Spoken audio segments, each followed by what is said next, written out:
नमस्कार दोस्तों, स्वागत है आप सभी का। आप देख रहे हैं बिहार देश दुनिया की खबरें। जुड़े रहिए ताजा और बड़ी खबरों के साथ। केंद्र सरकार और राज्य सरकार ने कौन-कौन सी बड़ी नियम और कौन-कौन सी परियोजना लाए हैं। युवाओं को सरकारी नौकरी, महिलाओं के लिए रोजगार, विधवा, बुजुर्ग, दिव्यांगों को 5,000 रुपए पेंशन, एक-एक करके विस्तार से। तो दोस्तों, अगर आप वीडियो को सब्सक्राइब नहीं कर रहे हैं तो वीडियो को सब्सक्राइब कर लीजिए, चैनल को लाइक कर दीजिए और कमेंट करके बताइए कि ये वीडियो आप किस जिला, किस शहर, क्षेत्र से देख रहे हैं। तो चलिए देखते हैं। अगली खबर बिहार सरकार स्वास्थ्य शिक्षा बीपीएससी टीआरई 4.0 और गृह विभाग सहित विभिन्न क्षेत्रों में 1.95 लाख से ज्यादा रिक्तियां भरने जा रही हैं। इसमें पुलिस के 64,000 कांस्टेबल और 2,000 एसआई पद शामिल हैं। पंचायत और ग्रामीण विकास में भी भारी नियुक्तियां होंगी, जिससे युवाओं के लिए रोजगार के बड़े अवसर खुलेंगे। वहीं उत्तर प्रदेश में सरकारी नौकरी की तैयारी कर रहे युवाओं के लिए बड़ी खबर है। यूपीएसएसएससी ने 7,994 लेखपाल पदों पर भर्ती प्रक्रिया तेज कर दी है। साथ ही विभिन्न विभागों में ग्रुप सी के हजारों पदों और माध्यमिक विद्यालयों में एलटी ग्रेड शिक्षक भर्ती के लिए विज्ञापन जल्द जारी होने की उम्मीद है। बात करते हैं अगली खबर की। राजस्थान में सरकारी नौकरी की तैयारी कर रहे युवाओं के लिए बड़ी खुशखबरी है। राज्य सरकार ने ग्राम विकास अधिकारी वीडीओ के 3,430 पदों पर भर्ती की घोषणा की है।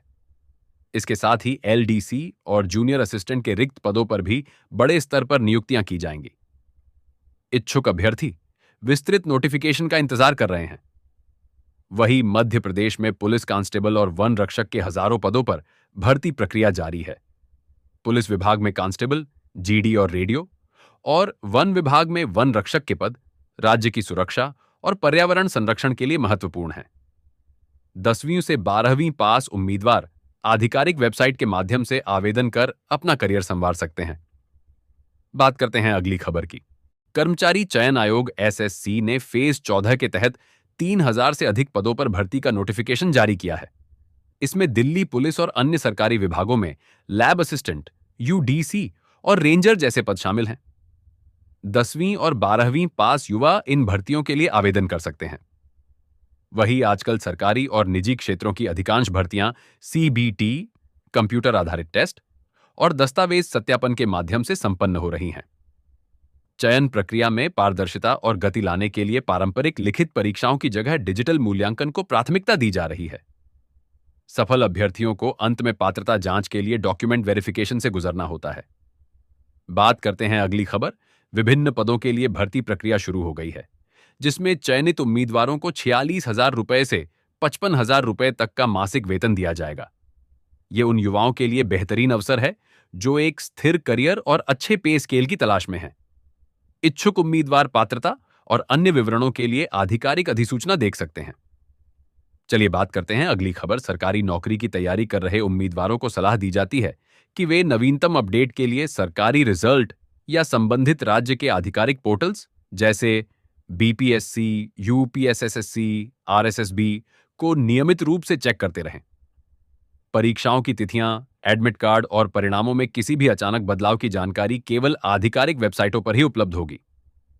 अगली बड़ी खबर है भर्ती अपडेट 2026 नवीनतम आंकड़ों के अनुसार वर्ष 2026 की शुरुआत में विभिन्न सरकारी पदों पर बड़ी नियुक्तियां अपेक्षित हैं। ध्यान दें कि वर्तमान में उपलब्ध पदों की संख्या सांकेतिक है। सटीक रिक्तियों का विवरण आधिकारिक विज्ञापन जारी होने पर ही स्पष्ट होगा। उम्मीदवार आगामी सूचनाओं के लिए आधिकारिक वेबसाइट पर पैनी नजर बनाए रखें। दोस्तों, हमारे चैनल की तरफ से जरूरी सूचना है, पिछले बताई गई खबरें को मद्देनजर रखते हुए किसी चालाक व्यक्ति और किसी धोखेदारी में न पड़े। चलिए एक नजर डालते हैं देश दुनिया के खबरों के ऊपर। सम्राट चौधरी के सीएम बनते ही बिहार पुलिस पूरी तरह एक्शन मोड में नजर आ रही है। शुक्रवार सुबह राज्य के 13 जिलों नालंदा, समस्तीपुर, औरंगाबाद, भोजपुर, मोतिहारी, मुजफ्फरपुर समेत कई जगहों की जेलों में एक साथ छापेमारी की गई। इस कार्रवाई से जेल प्रशासन में हड़कंप मच गया। वहीं लोकसभा में नेता प्रतिपक्ष राहुल गांधी ने महिला आरक्षण अधिनियम संशोधन विधेयक पर गंभीर चर्चा को अपनी टिप्पणी से कुछ ऐसा बना दिया कि दोनों पक्ष के लोग हंस पड़े। दरअसल राहुल गांधी ने चर्चा के दौरान अपनी टिप्पणी में कहा कि पत्नी के मुद्दे पर मैं और प्रधानमंत्री दोनों ही कुछ इनपुट नहीं दे पाएंगे। उनके इस बयान पर कुछ देर के लिए पूरे सदन में हंसी गूंज उठी। चलिए देखते हैं अगली खबर। पश्चिम बंगाल विधानसभा चुनाव 2026 के निर्णायक मोड़ पर मुख्यमंत्री ममता बनर्जी ने शुक्रवार को दुर्गापुर की सड़कों पर शक्ति प्रदर्शन किया।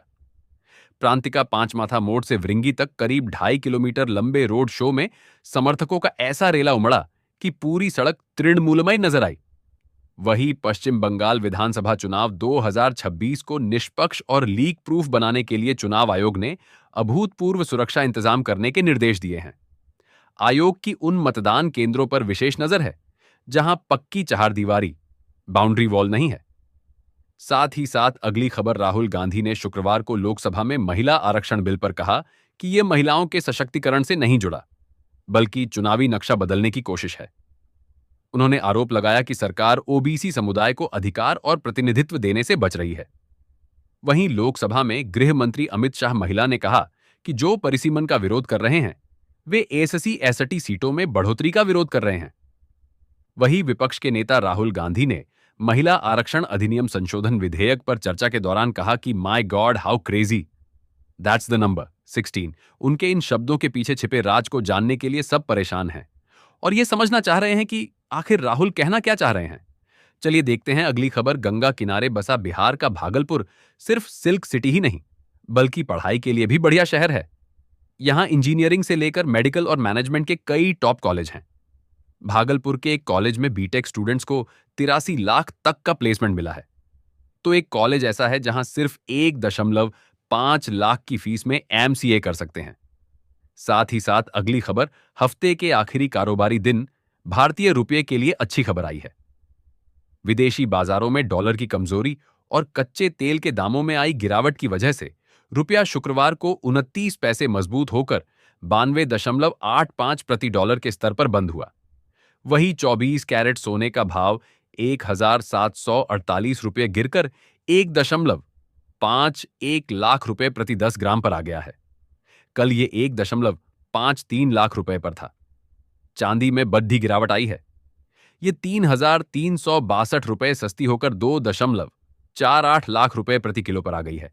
जंग के साये में पिछले 49 दिनों के अंदर सोना 7,739 रुपए और चांदी करीब 18,770 रुपए तक सस्ती हो चुकी है। दोस्तों देखते हैं बिहार की मुख्य खबरें। मुख्यमंत्री बनने के बाद सम्राट चौधरी पहली बार सोनपुर पहुंचे और बाबा हरिहरनाथ मंदिर में पूजा की। उन्होंने सोनपुर के विकास के लिए कई बड़े प्रोजेक्ट्स की घोषणा की। इसमें मरीन ड्राइव, स्मार्ट सिटी और अंतर्राष्ट्रीय एयरपोर्ट शामिल हैं। अगली खबर है। पूर्व मुख्यमंत्री और राज्यसभा सांसद नीतीश कुमार को दिल्ली में टाइप 8 श्रेणी का सरकारी बंगला आवंटित किया गया है। उन्हें दिल्ली के सुनहरी बाग रोड स्थित बंगला नंबर 9 दिया गया है। यह इलाका लुटियंस दिल्ली का बेहद सुरक्षित और वीवीआईपी जोन माना जाता है, जहां देश के शीर्ष नेता और उच्च पदस्थ अधिकारी रहते हैं।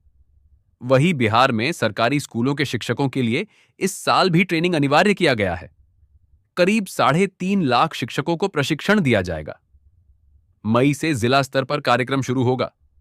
इसका मकसद टीचिंग क्वालिटी में सुधार करना है। अगली बड़ी खबर। बिहार में शराबबंदी कानून को लेकर एक बार फिर सियासत गर्मा गई है।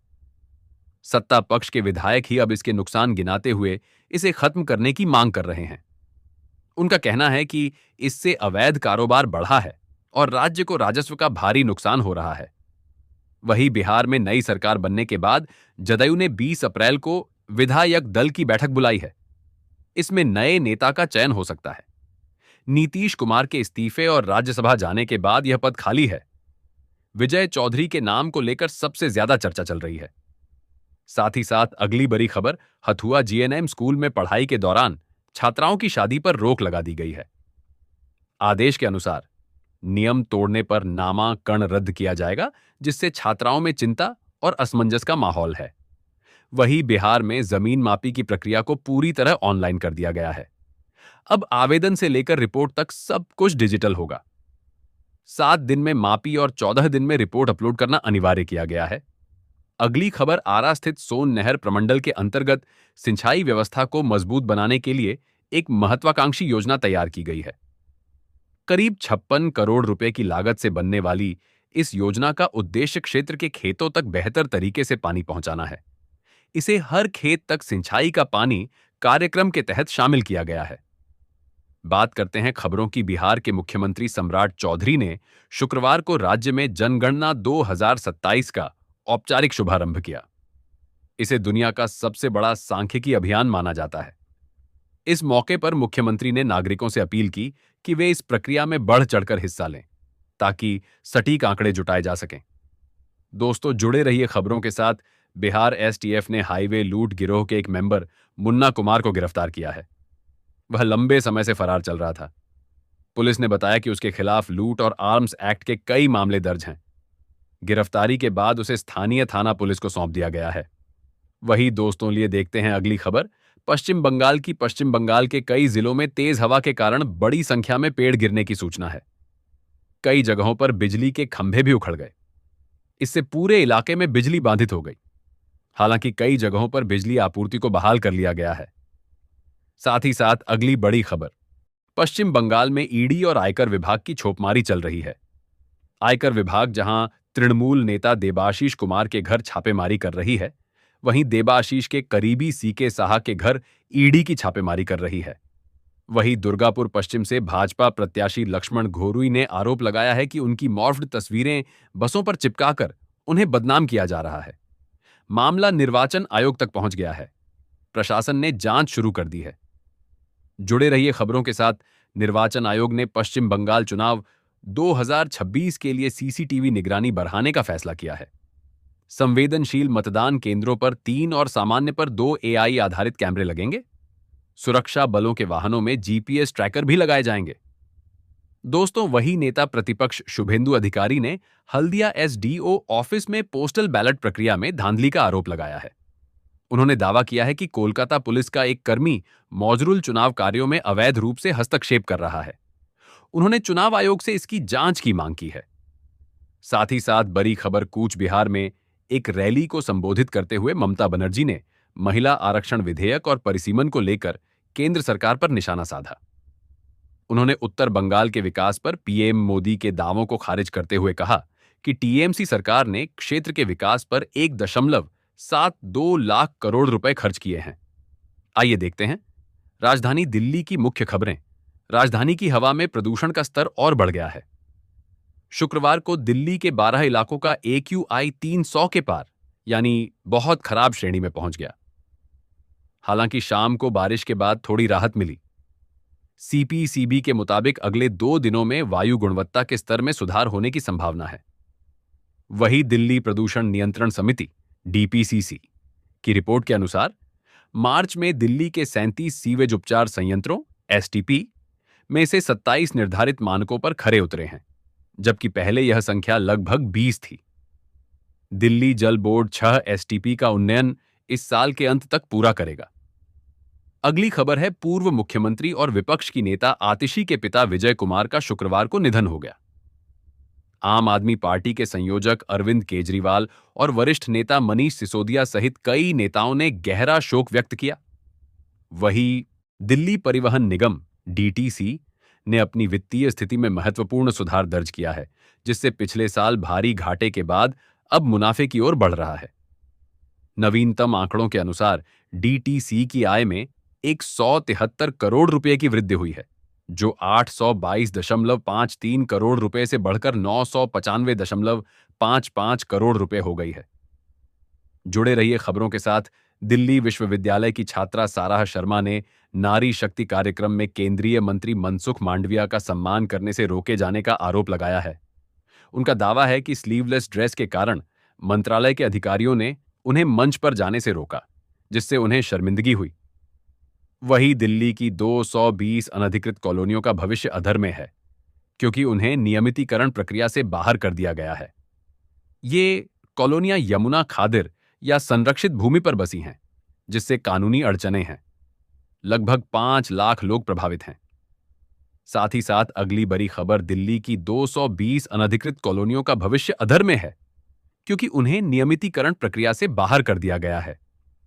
ये कॉलोनियां यमुना खादिर या संरक्षित भूमि पर बसी हैं, जिससे कानूनी अड़चनें हैं। लगभग 5 लाख लोग प्रभावित हैं। आइए देखते हैं मौसम। दिल्ली में शनिवार को बारिश से राहत मिली, पर अब अगले 2 से 3 दिनों में तापमान 41 से 42 डिग्री सेल्सियस तक पहुंचने की संभावना है, जिससे लू चल सकती है। मौसम विभाग ने राजस्थान में भी गर्मी बढ़ने और पश्चिमी और पूर्वी तटों पर गर्म आर्द्र मौसम की चेतावनी दी है। वहीं दिल्ली हाई कोर्ट ने कुत्तों की कस्टडी मामले में महत्वपूर्ण टिप्पणी की है। कोर्ट ने कहा कि जानवरों की कस्टडी को निर्जीव वस्तुओं जैसा नहीं माना जा सकता, बल्कि पालतू जानवरों और उनके देखभाल करने वालों के बीच के भावनात्मक बंधन को महत्व देना चाहिए। बात करते हैं अगली खबर की। मुख्यमंत्री रेखा गुप्ता ने लोकसभा में नारी शक्ति वंदन अधिनियम पारित न होने पर विपक्ष की आलोचना की। उन्होंने इसे महिलाओं के अधिकारों के साथ अन्याय बताया और कहा कि यह उनके लिए राजनीति नहीं, बल्कि संवेदना का विषय है।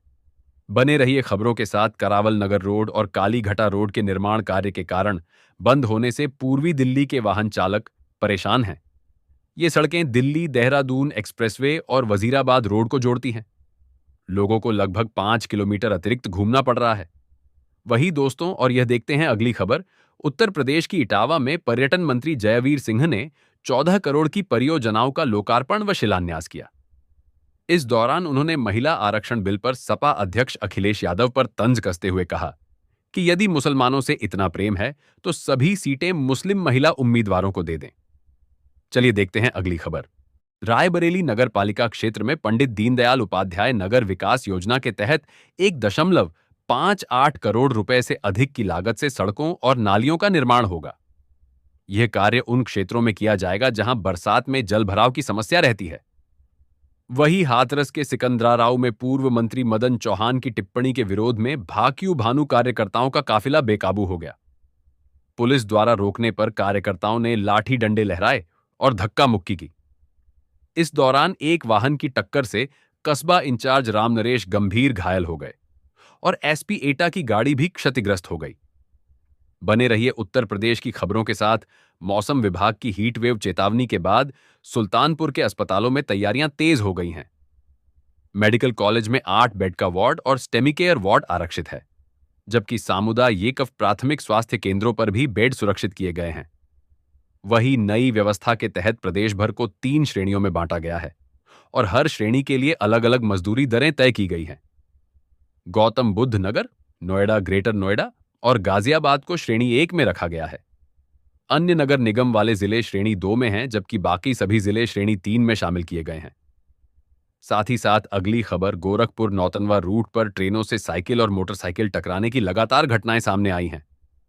नकहा जंगल और मानीराम के बीच बढ़नी पैसेंजर के सामने साइकिल छोड़ी गई, इंटरसिटी के इंजन में साइकिल फंसी और गोमती नगर एक्सप्रेस से मोटरसाइकिल टकराई। वही कानपुर में पांडु नदी पर बना 59 साल पुराना सचौली पुल जर्जर हालत के कारण बंद कर दिया गया है।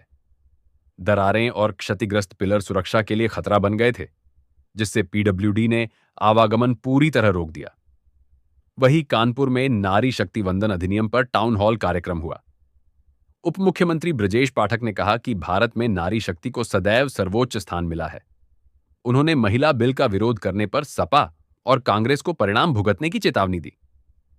अगली खबर है। कानपुर छावनी परिषद ने 11 करोड़ रुपए से अधिक के विकास कार्यों को मंजूरी दी है। इसमें स्वच्छता रैंकिंग सुधारने के लिए 3 साल का सफाई ठेका और 39 लाख रुपए से पेयजल व्यवस्था शामिल है। वही यह लेख कानपुर के विभिन्न अस्पतालों में शनिवार को उपलब्ध ओपीडी डॉक्टरों और उनके विभागों की जानकारी देता है। इसमें एलएलआर अस्पताल, जीएसवीएसएस पीजीआई, उर्सुला अस्पताल, हृदय रोग संस्थान और मुरारीलाल चेस्ट चिकित्सालय शामिल हैं। जुड़े रहिए खबरों के साथ। अगली गोरखपुर की खबर। मुख्यमंत्री योगी आदित्यनाथ ने गोरखपुर में जनता दर्शन में लगभग 200 लोगों की समस्याएं सुनी। उन्होंने अधिकारियों को जन समस्याओं पर त्वरित और संवेदनशील कार्रवाई करने का निर्देश दिया, ताकि गुणवत्तापूर्ण समाधान सुनिश्चित हो सके। वहीं गोरखपुर में अप्रैल के मध्य में ही भीषण गर्मी शुरू हो गई है। अधिकतम तापमान 39 डिग्री सेल्सियस दर्ज किया गया, जो सामान्य से अधिक है। आर्द्रता घटकर 15% होने से बेचैनी बढ़ गई है। बने रहिए खबरों के साथ। अंतर्राष्ट्रीय तनाव के कारण गोरखपुर के गीड़ा उद्योगों को डीजल और एलपीजी सिलेंडरों की कमी का सामना करना पड़ रहा है। 50 उद्योगों को मासिक 44,000 लीटर डीजल और 1,800 कमर्शियल सिलेंडरों की आवश्यकता है। वही दोस्तों, अगली लखनऊ की खबर, उत्तर प्रदेश भाजपा अध्यक्ष पंकज चौधरी ने प्रधानमंत्री मोदी से मुलाकात की, जिससे राज्य की राजनीति में बड़े बदलावों की अटकलें तेज हो गई हैं। वहीं प्रदेश अध्यक्ष ने अप्रैल माह में मुख्यमंत्री योगी आदित्यनाथ, गृह मंत्री अमित शाह, राष्ट्रीय महामंत्री विनोद तावड़े, प्रदेश महामंत्री संगठन धर्मपाल सिंह, राष्ट्रीय महामंत्री संगठन बीएल संतोष, राष्ट्रीय अध्यक्ष नितिन नवीन से मुलाकात का परिपथ पूरा कर लिया। तो साफ हो गया था कि कोई बड़ी चुनावी कसरत हो रही है। चलिए देखते हैं। अगली खबर, लखनऊ में एलडीए और आवास विकास परिषद ने 5,600 बकायेदारों के लिए एक मुश्त समाधान योजना ओटीएस शुरू की है। यह योजना 18 अप्रैल से 17 जुलाई तक चलेगी, जिसमें आवंटी दंड और चक्रवृद्धि ब्याज से छूट पा सकेंगे। गन्ना विकास विभाग ने किसानों को गन्ने की फसल को अंकुर बेधक और चोटी बेधक कीटों से बचाने के लिए महत्वपूर्ण उपाय सुझाए हैं। कहा है कि अंकुर बेधक के नियंत्रण के लिए प्रभावित पौधों को सूधी एवं प्यूपा सहित जमीन की सतह से काटकर नष्ट कर दें। गर्मी के दिनों में खेत की कम अंतराल पर सिंचाई कर गुद्धाई करें। बाएं आई के 45 दिन पश्चात प्रति हेक्टेयर की दर से फिप्रोनिल 40%, इमिडाक्लोप्रिड 40%, डब्ल्यूजी की 500 ग्राम मात्रा या क्लोरेंट्रेनिलिप्रोल 8%, थायोमेथैक्सम 17.5% की 600 ग्राम मात्रा को प्रति हेक्टेयर की दर से 1000 लीटर पानी के साथ मिलाकर ड्रेचिंग के पश्चात सिंचाई करें। अगली खबर है, बरेली के विहान इंडियन गैस एजेंसी में जांच के दौरान 661 सिलेंडर गायब पाए गए। रिकॉर्ड में हेरफेर और स्टॉक में भारी कमी मिलने पर प्रशासन ने कड़ा रुख अपनाया है। पूर्ति विभाग की तहरीर पर प्रोप्राइटर राहुल गंगवार के खिलाफ आवश्यक वस्तु अधिनियम के तहत मुकदमा दर्ज किया गया है। एजेंसी पर पहले भी गड़बड़ी के आरोप लग चुके हैं। वही अगली मेरठ की खबर, स्कूल के प्रधानाचार्य व शिक्षिकाएं घर घर जाकर बेटियों को प्रेरित कर रहे हैं, उनसे स्कूल भेजने की अपील कर रहे हैं। इस अपील का असर भी दिख रहा है। अभिभावक बेटियों के प्रवेश के लिए संपर्क भी कर रहे हैं। प्रधानाचार्य का कहना है कि विद्यालय में प्रवेश लेने वाली छात्राओं के लिए छात्रवृत्ति भी मिलेगी। अभिभावक कक्षा 6 एवं 9 में तत्काल बेटियों के प्रवेश करा सकते हैं। साथ ही साथ अगली खबर, सरदार पटेल इंटर कॉलेज मेरठ को 7.80 करोड़ रुपए की लागत से एक नई 3 मंजिला इमारत मिलेगी। नगर निगम ने सहारा कंस्ट्रक्शन कंपनी को यह ठेका दिया है। वहीं दिल्ली मेरठ एक्सप्रेसवे के प्रतापपुर से डासना खंड पर अब अंधेरा नहीं रहेगा। राष्ट्रीय राजमार्ग प्राधिकरण इस हिस्से पर स्ट्रीट लाइटें लगा रहा है। वही मेरठ में एक व्यक्ति ने बच्चे न होने पर पत्नी को 3 तलाक देकर सौतेली बेटी संग घर से निकाल दिया। बाद में उसने अपने परिवार के साथ पत्नी के मायके पहुंचकर मारपीट की और 5 लाख रुपए दहेज की मांग की। जुड़े रहिए वाराणसी की खबरों के साथ। वाराणसी के चोलापुर में झंडा लगाने को लेकर हुए विवाद ने हिंसक रूप ले लिया। आम्बेडकर जयंती पर आम्बेडकर का झंडा लगाने के बाद तनाव बढ़ गया। वहीं गुरुवार को इस घटना के विरोध में बड़ी संख्या में महिलाएं और पुरुष सड़क पर उतर आई और मोहा बाबतपुर मार्ग को जाम कर दिया। प्रदर्शनकारियों ने नारेबाजी की और अपनी मांगों को लेकर प्रशासन का ध्यान आकर्षित किया। पुलिस प्रशासन ने घंटों की मेहनत के बाद जाम को समाप्त कराया। प्रशासन ने दोनों पक्षों की सहमति से मंदिर के गेट पर पुनः रामनवमी का भगवा झंडा लगवाकर स्थिति को नियंत्रित करने का प्रयास किया। चलिए देखते हैं अगली खबर, सीबीएसई 10वीं बोर्ड परीक्षा 2026 में उत्कृष्ट प्रदर्शन करने वाले छात्रों को सम्मानित किया गया। वैभव अरोड़ा, अमोलिक पंडिता और आयुष्मान मोहपात्रा ने 100% अंक हासिल किए। वही वाराणसी में प्रीपेड स्मार्ट मीटर लगने के बाद उपभोक्ताओं को भारी भरकम बिजली बिल मिल रहे हैं, जिससे वे परेशान हैं। पहले के मुकाबले बिल 10,000 से 50,000 तक पहुंच गए हैं, जिससे बिजली स्वतः कट रही है। दोस्तों, वही वाराणसी में स्मृति ईरानी ने अखिलेश यादव को महिला आरक्षण बिल पर घेरा। उन्होंने अखिलेश को पैतृक सीट छोड़कर चुनाव जीतने की चुनौती दी।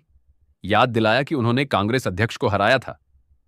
जुड़े हुए प्रयागराज की खबरों के साथ इलाहाबाद हाई कोर्ट ने स्पष्ट किया है कि केवल पंजीकृत वकील ही अदालतों में बहस कर सकते हैं। एडवोकेट्स एक्ट 1961 का हवाला देते हुए कोर्ट ने कहा कि पावर ऑफ अटॉर्नी धारक भी अधिवक्ता के रूप में बहस नहीं कर सकते। वही इलाहाबाद हाई कोर्ट ने सहपाठी को बुर्का पहनने और इस्लाम अपनाने के लिए मजबूर करने वाली 12वीं की छात्राओं के खिलाफ एफआईआर रद्द करने से इनकार कर दिया है। अगली खबर है, उत्तर प्रदेश लोक सेवा आयोग में 16 से 17 अप्रैल को हुई डीपीसी बैठक में एक 150 खंड शिक्षा अधिकारियों को 17 साल बाद पदोन्नति मिली। इसके अतिरिक्त राजकीय हाई स्कूल के 300 से अधिक प्रधानाध्यापकों को भी पदोन्नत किया गया। वहीं प्रयागराज में माफिया अशरफ की कुर्क की गई 7 बिस्वा जमीन पर अवैध प्लाटिंग कर बेचने के मामले में 5 लोगों के खिलाफ एयरपोर्ट थाने में मुकदमा दर्ज किया गया है। मुकदमा क्षेत्रीय लेखपाल ने दर्ज कराया है। साथ ही साथ अगली खबर, आइए देखते हैं जम्मू कश्मीर की खबरें। श्री अमरनाथ यात्रा 2026 की तैयारियां तेज हो गई हैं, जो 3 जुलाई से शुरू होगी। 10 जून से श्रीनगर में इंटीग्रेटेड कमांड सेंटर काम करेगा और 15 मई तक यात्रा मार्गों से बर्फ हटाई जाएगी। मुख्य सचिव ने सुरक्षा, सुविधा और स्वच्छता पर जोर देते हुए विभागों को समन्वय से काम करने के निर्देश दिए। वही मामला ग्राम पंचायत उदयपुर महेवा का है। यहां के निवासी विजय कुमार ने वृद्धावस्था पेंशन के लिए आय प्रमाण पत्र बनवाने को ऑनलाइन आवेदन किया था। 19 मार्च को किए गए पहले आवेदन में उनकी आय 60,000 रुपये दर्शाई गई। अधिक आय होने के कारण उन्होंने 25 मार्च को दोबारा आवेदन किया, जिसमें आय 48,000 रुपये वार्षिक दर्ज कर प्रमाण पत्र जारी कर दिया गया। लेकिन मामला यहीं नहीं रुका। चलिए देखते हैं अगली खबर। कश्मीर में दशकों बाद सनातन परंपराओं को पुनर्जीवित करने के लिए 15 से 24 जुलाई तक शादीपोरा में दशार कुंभ का आयोजन होगा। झेलम और सिंध नदियों के संगम पर होने वाले इस ऐतिहासिक आयोजन में 2 लाख से अधिक श्रद्धालुओं के आने की उम्मीद है। वहीं जम्मू में नार्को टेररिज्म के बड़े नेटवर्क का खुलासा हुआ है, जिसमें गुलजार अहमद उर्फ लहू गुज्जर गिरफ्तार हुआ है। वह सीमा पार अपने आकाओं से संपर्क साधने के लिए हर बातचीत के लिए अलग सिम कार्ड इस्तेमाल करता था। चलिए देखते हैं अगली खबर। लद्दाख के लेह में आज 4.1 तीव्रता का भूकंप आया। नेशनल सेंटर फॉर सीस्मोलॉजी के अनुसार भूकंप की गहराई 130 किलोमीटर थी, जिससे सतह पर झटके कम महसूस हुए। अभी तक किसी जान माल के नुकसान की सूचना नहीं है। वहीं जम्मू के बिक्रम चौक पर 50 लाख की लागत से बना सबवे उपयोगहीन साबित हो रहा है। नगर निगम आयुक्त डॉक्टर देवांश यादव द्वारा खोले जाने के बावजूद लोग 50 मीटर की दूरी और जागरूकता की कमी के कारण जान जोखिम में डालकर सड़क पार कर रहे हैं। साथ ही सब अगली बड़ी खबर, पश्चिमी विक्षोभ के कारण जम्मू कश्मीर में बारिश, बर्फबारी और तेज हवाएं चलीं, जिससे तापमान में गिरावट आई। राजदान टॉप पर बर्फबारी से फिसलन के चलते बांडीपोरा गुरेज मार्ग बंद कर दिया गया है। मौसम विभाग ने 19 अप्रैल तक और बारिश, ओलावृष्टि और बर्फबारी की संभावना जताई है।